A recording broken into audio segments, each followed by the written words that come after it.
ಹಿತ್ಕಿದ ಅವರೆಬೇಳೆನ ಉಪಯೋಗಿಸ್ಕೊಂಡು ತುಂಬಾ ರುಚಿಯಾದ ಈ ಕರಿಗಡುಬು ಅಥವಾ ಕಜ್ಜಿಕಾಯಿನ ಯಾವ ರೀತಿ ಮಾಡ್ಕೊಳ್ಳೋದು ಅಂತ ತೋರಿಸ್ಕೊಡ್ತಾ ಇದ್ದೀನಿ.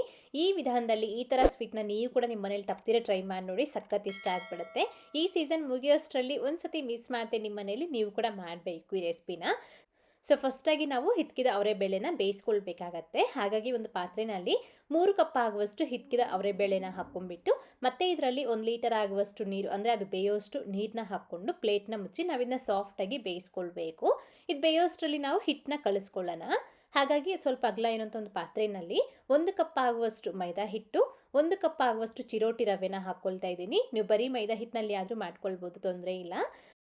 ಮತ್ತು ಇದಕ್ಕೆ ಒಂದು 2 ಟೇಬಲ್ ಸ್ಪೂನ್ ಆಗುವಷ್ಟು ಎಣ್ಣೆ, ಒಂದು ಚಿಟಿಕೆ ಆಗುವಷ್ಟು ಉಪ್ಪನ್ನ ಹಾಕ್ಕೊಂಡು ಚೆನ್ನಾಗಿ ಮಿಕ್ಸ್ ಮಾಡಿ.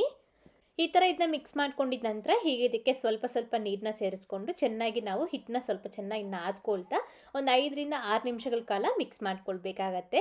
ಆ ರವೆ ಅನ್ನೋದು ಸ್ವಲ್ಪ ಸ್ವಲ್ಪ ನೀರನ್ನ ಅಬ್ಸರ್ವ್ ಮಾಡ್ಕೊಳ್ತಾ ಇರುತ್ತೆ. ಹಾಗಾಗಿ ಸ್ವಲ್ಪ ಸ್ವಲ್ಪ ನೀರನ್ನ ಹಾಕ್ಕೊಂಡು ಚೆನ್ನಾಗಿ ನಾದ್ಕೊಂಡು ಈ ಥರ ಸ್ವಲ್ಪ ಸಾಫ್ಟಾಗಿ ಹಿಟ್ಟನ್ನ ಕಳಿಸಿ ಆನಂತರ ಇದಕ್ಕೆ 1 ಟೇಬಲ್ ಸ್ಪೂನ್ ಆಗುವಷ್ಟು ಎಣ್ಣೆ ಕೂಡ ಹಾಕ್ಕೊಂಡು ಮತ್ತೆ ಇನ್ನೊಂದು ಸತಿ ನಾವು ಇದನ್ನ ಚೆನ್ನಾಗಿ ಮಿಕ್ಸ್ ಮಾಡ್ಕೊಳ್ಬೇಕು.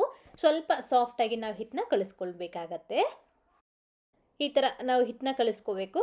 ಈ ಥರ ಹಿಟ್ಟನ್ನ ಕಳಿಸ್ಕೊಂಡ್ಬಿಟ್ಟು ಒಂದು ಪ್ಲೇಟ್ನ ಮುಚ್ಚಿ ಪಕ್ಕೆತ್ತಿಟ್ಕೊಳ್ಳಿ. ಇದನ್ನ ನಾವು ಒಂದು 10ರಿಂದ 15 ನಿಮಿಷ ನೆನೆಸಿ ಇಟ್ಕೊಂಡ್ರೆ ಸಾಕಾಗತ್ತೆ. ಸೊ ಈಗ ನೆಕ್ಸ್ಟ್ ಪ್ರಾಸೆಸ್ ಮಾಡೋಷ್ಟರಲ್ಲಿ ನಮಗೆ ಹಿಟ್ಟನ್ನೋದು ನೆಂದೋಗ್ಬಿಡುತ್ತೆ. ನೋಡ್ಬೋದು, ನಾನಿಲ್ಲಿ ಒಂದು 15 ನಿಮಿಷ ಆದಮೇಲೆ ತೋರಿಸ್ಕೊಡ್ತಾ ಇದ್ದೀನಿ. ಹಿತ್ಕಿದ ಬೇಳೆಯನ್ನು ಚೆನ್ನಾಗಿ ಬೆಂದಿದೆ. ಈ ಥರ ಪ್ರೆಸ್ ಮಾಡಿ ನೋಡಿದಾಗ ಚೆನ್ನಾಗಿ ಸಾಫ್ಟಾಗಿ ಬೆಂದಿರಬೇಕು.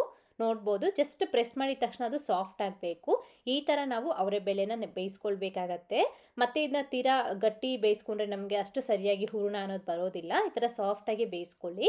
ಈ ಥರ ಬೇಯಿಸ್ಕೊಂಡಿದ್ದಾದಮೇಲೆ ನೀರೆಲ್ಲನೂ ಚೆಲ್ಲಿಬಿಟ್ಟು ಬರೀ ಹಿತ್ಕಿರೋ ಬೇಳೆನ ಒಂದು ಕಡಾಯಿನಲ್ಲಿ ಹಾಕ್ಕೊಂಡು ಮತ್ತೆ ಇದರಲ್ಲಿ 2 ಕಪ್ನಷ್ಟು ಸಣ್ಣದಾಗಿ ಕಟ್ ಮಾಡ್ಕೊಂಡಿರೋ ಬೆಲ್ಲ, 1 ಕಪ್ ಆಗುವಷ್ಟು ಮಿಕ್ಸಿಗೆ ಹಾಕ್ಕೊಂಡಿರೋ ಹಸಿ ಕೊಬ್ಬರಿನ ಹಾಕ್ಕೊಳ್ಳಿ, ಅಥವಾ ತುರಿದಾದರೂ ಹಾಕ್ಕೊಳ್ಬೋದು. 1 ಕಪ್ ಹಸಿ ಕೊಬ್ಬರಿ ತುರಿ, 2 ಕಪ್ನಷ್ಟು ಬೆಲ್ಲ, 3 ಕಪ್ನಷ್ಟು ಈ ಹಿತ್ಕಿರೋ ಅವರೆಬೇಳೆ ತಗೊಂಡಿರೋದು. ಈಗ ಗ್ಯಾಸ್ನ ಸ್ವಲ್ಪ ಮೀಡಿಯಮ್ ಫ್ಲೇಮ್ನಲ್ಲೇ ಇಟ್ಕೊಂಡು ಚೆನ್ನಾಗಿ ಮಿಕ್ಸ್ ಮಾಡ್ಕೊಳ್ತಾ ಇರಿ. ಸ್ವಲ್ಪ ಹೊತ್ತು ನಮಗೆ ಈ ಥರ ಬೆಲ್ಲ ಎಲ್ಲ ಕರಗಿಬಿಟ್ಟು ತೆಳ್ಳಗಾಗತ್ತೆ. ಮತ್ತೆ ಅದು ಚೆನ್ನಾಗಿ ಕುದೀತಾ ಸ್ವಲ್ಪ ಬೆಲ್ಲ ನೀರೆಲ್ಲನೂ ಸ್ವಲ್ಪ ಗಟ್ಟಿ ಆಗ್ತಾ ಬರುತ್ತೆ. ನೋಡ್ಬೋದು, ಈ ಥರ ನಮಗೆ ಇಷ್ಟು ಗಟ್ಟಿಗೆ ಬರಬೇಕಿದು. ಈ ಥರ ಸ್ವಲ್ಪ ಗಟ್ಟಿಯಾಗಿದ್ದ ತಕ್ಷಣ ಗ್ಯಾಸ್ನ ಆಫ್ ಮಾಡ್ಕೊಂಬಿಡಿ. ತೀರಾ ಗಟ್ಟಿಯಾಗೋವರೆಗೂ ನಾವು ಇದನ್ನ ಹಾಗೆ ಕುದಿಸ್ಕೊಂಡ್ರೆ ಹೂರಣ ಅನ್ನೋದು ತುಂಬ ಗಟ್ಟಿ ಬಂದುಬಿಡುತ್ತೆ, ಅಷ್ಟು ಸರಿಯಾಗಿ ಬರೋದಿಲ್ಲ.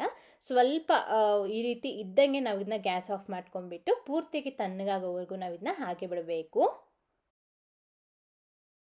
ಇದು ಆರ್ತಾ ಇದ್ದಂಗೆ ನಮಗೆ ಇನ್ನೂ ಸ್ವಲ್ಪ ಗಟ್ಟಿ ಬರುತ್ತೆ. ಹಾಗಾಗಿ ಸ್ವಲ್ಪ ತೇವ ಇದ್ದಂಗೆ ನಾವು ಗ್ಯಾಸ್ನ ಆಫ್ ಮಾಡ್ಕೊಳ್ಬೇಕಾಗತ್ತೆ.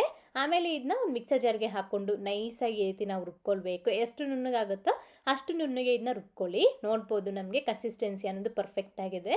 ಇದಕ್ಕಿಂತ ತುಂಬ ಗಟ್ಟಿ ಮಾಡೋದಕ್ಕೆ ಹೋಗಬೇಡಿ, ಅಷ್ಟು ಸರಿಯಾಗಿ ಬರೋದಿಲ್ಲ. ಹಾಗೆ ಇನ್ನು ಸ್ವಲ್ಪ ತೆಳ್ಳಗಿದ್ರೂ ಪರವಾಗಿಲ್ಲ, ಹೂರಣ ಅನ್ನೋದು ಹೇಗಾದರೂ ಸರಿ. ಈಗ ನಮಗೆ ಹೂರಣ ಅನ್ನೋದು ರೆಡಿಯಾಗಿದೆ. ನೆಕ್ಸ್ಟ್ ಈಗ ಹಿಟ್ಟು ಕೂಡ ಚೆನ್ನಾಗಿ ನೆಂದಿರುತ್ತೆ. ಹೀಗೆ ಅದರಲ್ಲಿ ಸ್ವಲ್ಪ ಹಿಟ್ಟನ್ನ ತೊಗೊಂಡು ರೌಂಡಾಗಿ ಮಾಡಿಕೊಂಡು ಸ್ವಲ್ಪ ಮೈದಾ ಹಿಟ್ಟನ್ನ ಉದುರಿಸ್ಕೊಂಡು ನಾವು ಇದನ್ನ ರೋಲ್ ಮಾಡ್ಕೊಳ್ಬೇಕು. ಸೇಮ್ ನಾವು ಕಜ್ಜಿಕಾಯಿನ ಯಾವ ರೀತಿ ಮಾಡ್ಕೊಳ್ತೀವಿ, ಇದು ಕೂಡ ಅದೇ ರೀತಿ ಮಾಡ್ಕೊಳ್ಳೋದಷ್ಟೇ. ತುಂಬ ಚೆನ್ನಾಗಿರುತ್ತೆ. ಒಮ್ಮೆ ಮಿಸ್ ಮಾಡ್ತೀರಾ, ಟ್ರೈ ಮಾಡಿ ನೋಡಿ. ಈ ಥರ ನನ್ನ ಹತ್ರ ಕಜ್ಜಿಕಾಯಿದು ಮೌಲ್ಡ್ ಇತ್ತು, ಸೊ ಹಾಗಾಗಿ ಅದರಲ್ಲಿಟ್ಟು ನಾನು ಈ ರೀತಿ ಮಾಡ್ಕೊಳ್ತಾ ಇದ್ದೀನಿ. ಇಲ್ಲಾಂತಂದರೆ ನೀವು ಡೈರೆಕ್ಟಾಗಿ ಈ ರೊಟ್ಟಿ ಮೇಲೆ ಒಂದು ಅರ್ಧಕ್ಕೆ ಈ ಹೂರಣ ಇಟ್ಬಿಟ್ಟು ಒಂದು ಕಡೆಗೆ ಫೋಲ್ಡ್ ಮಾಡಿಕೊಂಡ್ರು ಸರಿ.